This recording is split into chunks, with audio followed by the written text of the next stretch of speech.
You're watching Training Camp with Adam Marburger, exclusively on CBT News.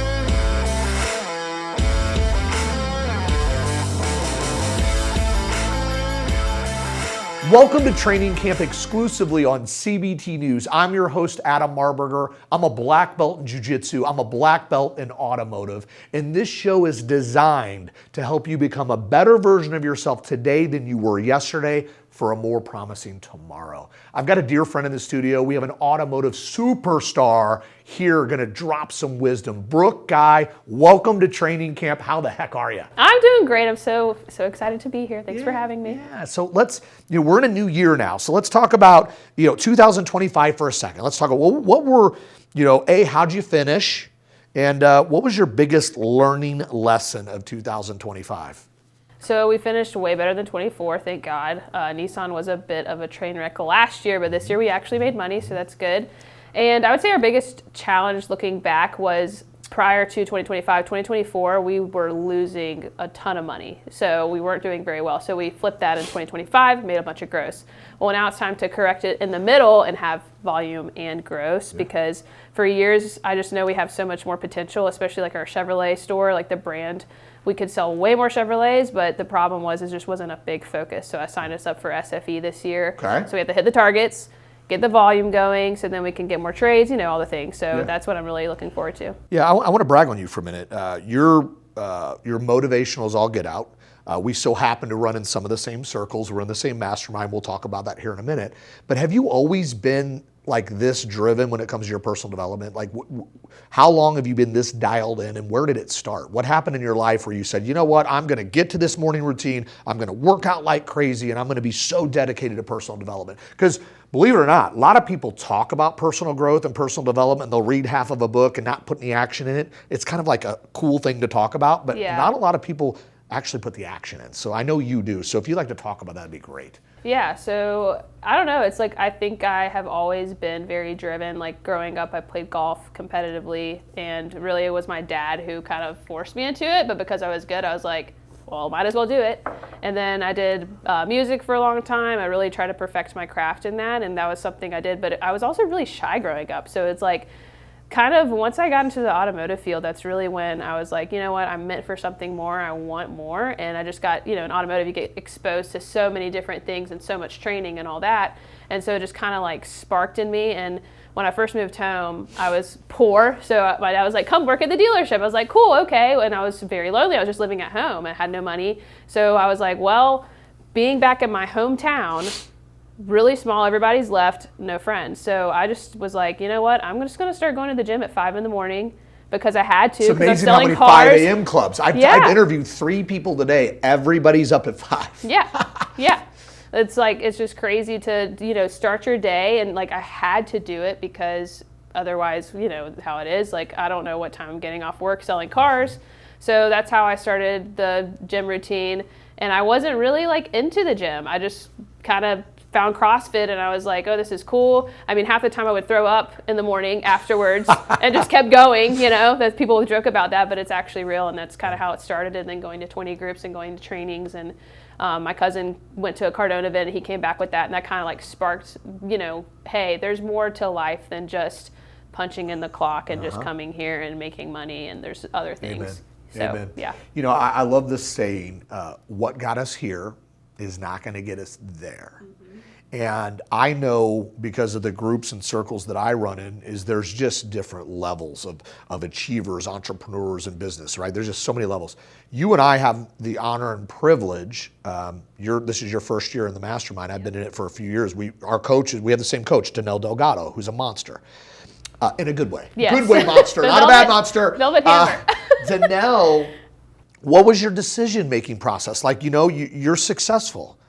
You've got your morning routine. You have structure. You're a general manager. You're making it happen. Why invest in a personal development group like that? I mean, what made you make that? It was a big financial commitment, and it's a big time commitment. What was your reasoning for that? What made you do it? So I live in a very small town, and people come to Pawleys Island to retire. They don't come there to grow, and people are kicking up their feet and sitting on the beach, and there's nothing wrong with that. Like, I love to chill when it's time to chill, But the problem with that is there's just not much access to big thinkers. Most people are just trying to just, coast and that's it. And I just know in my like heart and soul, I was not meant to coast. And every time I'm around Danelle, like anytime I talk to her one-on-one at any of these, like I went to a women's auto retreat last year, she's like, Brooke, you are meant for more. Like, you are. You're unique from everybody. Yeah. Like, even in this group. And I was like, when she spoke that to me, it's like, I know that in my soul, but it's like, what am I doing about it? And I think I got to a point where I just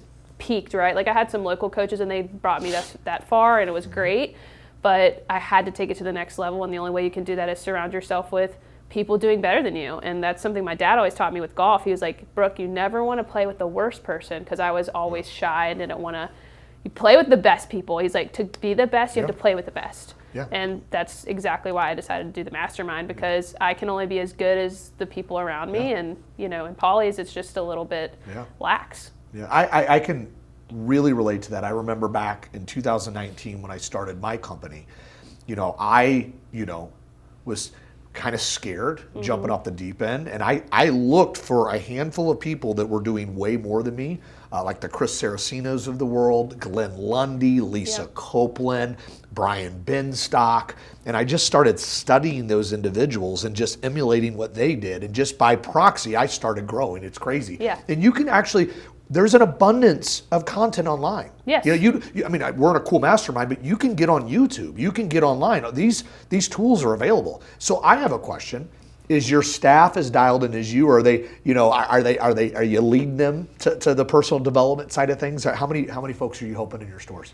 So that's a really good question. So as far as personal development, I feel like I'm a therapist on site most of the time. Like as being a GM, working with my managers a lot. I mean, a lot of it is, making sure they're good in the head, especially like my service manager, for instance. He gets beat up all day. I mean, it's service. Yep. So a lot of times it's like, hey, come off the ledge, let's get it together, it's going to be okay, all those kind of things. But as far as I'm definitely the most disciplined person in our store for sure. Okay.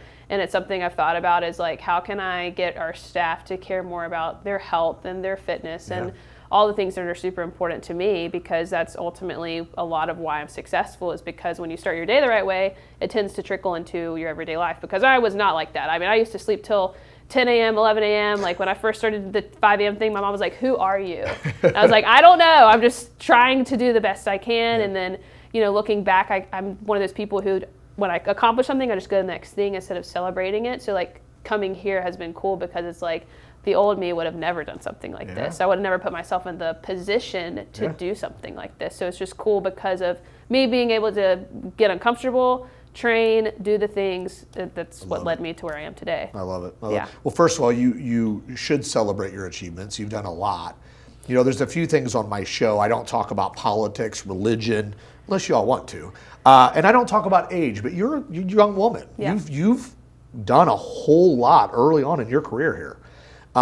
So what's next for you? I mean, you're GM now. You look into it 5 years into the future. Who do you want to be? Where do you want to be? What do you want to be doing? My big goal, not to happen this year, but to start, is to replace myself. Okay. So for me to be truly the dealer principal, which I am on paper, but I'm the GM, I can't possibly be a dealer and a GM and do it well. So my goal is to replace myself, and to do that, we obviously have to make more money. We have to be more successful. That's why the big goal is, volume in 2026. So we can get to that level with our manufacturers, and then I have the ability and the funds to be able to basically pay for an extra position. Because obviously I have to do that to get to dealer. So that's my big 5-year goal. Yeah, I love that. Yeah. I'm going to throw a curveball at you. Over the last year, what have you learned most about yourself? Oh, that's a good question. I like doing myself. I think I've learned that I want to win. I've kind of known this about myself, but it's really the last year, because I was very frustrated with the last year, because service hasn't done super well. Sales did a lot better, and that's great, but it's I know we can do more. And so in my bones, it's that's why I did the mastermind, because it's I'm just frustrated, because I love winning.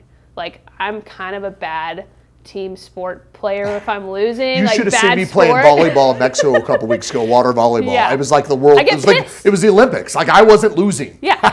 It's I could pick something up. When I first started playing pickleball, I was so angry because I played like crap, and my husband was like, what is wrong with you? You've never done this in your life. I was like, I don't care. I just like to win.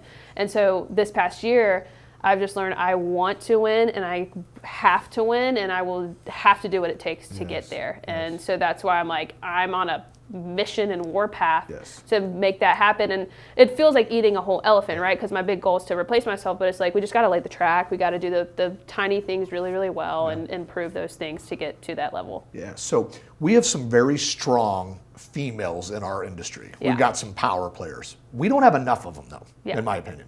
What would you say to a young woman, female, that's selling cars maybe, that maybe sees you online, that wants to do what you're doing? What advice would you give that person? I would just tell them to just try your very best, of course, but like always be willing to do whatever it takes and do things that people don't expect out of you. So like staying late, getting there early, being someone who they're going to notice, because especially like I think now it's a little bit better being a female in the automotive field, but a lot of times you get overlooked. You just do, because it's like the guys are out there crushing it and all those things. But it's like if you just apply yourself and do training and do all the things that like you are supposed to do, you're going to stand out and you're going to elevate. Because that's what I love about automotive is you don't have to have this degree or all this stuff. You just prove yourself, and then you get to the next level. I love it. Yeah. We're friends, right? Yeah. Would you say we're friends? Yeah, of course. Can I throw another curveball? Yeah. Real quick? I got one more. So I'm going to land the plane on this, a little bit of curveball. Okay. So you can pick any automotive professional, past or present, so they can be here or unfortunately not here today. And that individual can spend an entire day with you in the dealership. Who is that person? My grandfather. I love it. Yep. I love it. And the last curveball. What book have you read over the last 12 months that's made the most impact in your life that you would give to your sales staff? I'm going to say the Let Them Theory because I just read it, so it's top of mind. Okay. But it's just really, really good at, like, you know, all the time we get all this stuff thrown at us. So we want to be in control. And so what this book basically teaches you, just let people be who they are. But you, then the Let Me Theory is let me decide what I'm going to do based off of that information. So rather than be reactive, be proactive and make a decision. I love that. Yeah. I love that. And I still have to ask you about this TikTok deal. Yes. You're getting all TikToked out. I don't really know. I have an assistant that posts my TikToks. Don't even really know how to do it myself. Talk to me about what you're doing with TikTok. I came from last year of being frustrated with service, right? Technicians. It's a huge topic in our stores. And I don't know if you know this, but it takes a huge amount of money to find people. Like if you're going to do, an ad to find someone, like pay someone $5,000 to go find you a technician. Well, that's a lot of money. So I was like, gosh, dang it. I'm going to just figure something out on my own. And Danelle to Mike Draper, he's amazing. He's amazing. Yeah. He, for a long time had, obviously talks about that. But my buddy, George Saliba, in the automotive space, he was in my NADA Academy class, and I don't know if you know, but he's huge on TikTok, YouTube, all that. So I just called him out of the blue one day. I was like, man, and 2 years ago, before he was like famous, he was like, Brooke, you need to do TikTok. And I was just like, yeah, okay, whatever. So I finally decided I'm going to do it. So starting in August, I just committed to 2 posts a day, every day. That's all he told me to do. And I was like, well, what do I talk about? He's like, you'll figure it out. Just do it. So I was like, okay, I'm just going to do it. So I've been posting every day for twice a day. I have had tons of applications to come work for me. I've hired someone to come work for me, like a lube tech. I have a guy coming in March to be a GM Master Tech, which is what I've been looking for. I flew him down to my store. We spent like half of a day together at my store. Awesome. And like from TikTok. Free? Yes. It's free. It costs you nothing to have TikTok. Just my brain power of Amazing. figuring it out. It's like we have a 3-day work week with our service department. So I was talking to, before I did all this, I said to my service manager, I said, how do people not know? I said, we live 2 miles from the ocean. Our store's 2 miles from the ocean. We have a 3-day work week. How do we have a technician problem? It's because they don't know. So we got to get out of obscurity and tell people what we're doing. And when they hear it, they're going to come. And so I've been doing that. And like the other day I did another post on 3-day work week, and I've got like 20 people in my inbox right now. Yeah. It's crazy. Yeah. It's the most wild thing I've ever seen. Well, hats off to you for 2 things. Joining the mastermind to grow yourself, and I know you will. Everything Danelle touch grows, period. And then going all in on TikTok. I mean, that's freaking awesome. And as you're talking, I have a couple of ideas for me and my business that I'm going to pick your brain probably after the segment if you're good with that. Yeah, so, absolutely. Again, thank you. You're an awesome contributor here at CBT News. You're an awesome contributor here at Training Camp. And we really appreciate you taking the time to come in the studio. It's, You know, it's fun doing the interviews on Zoom, but it's a little bit different here in the studio, wouldn't you say? It's so fun. Yeah, it's a lot of like fun. you feel like, woo, I'm a movie star. It's a big deal. It's fun. Jim and Bridget have done a really nice job here in the studio. So with that being said, thank you again. And thanks for joining us for another episode of Training Camp exclusively on CBT News. Remember, training is not something that we did, it's something that we must do, and we must do it on a continuous basis. If nothing changes, nothing changes. One final note here, fights are not won in the ring, they're not won in the cage, fights are won in training camp. Let's get to work, guys. Thanks for watching Training Camp with Adam Marburger, exclusively on CBT News.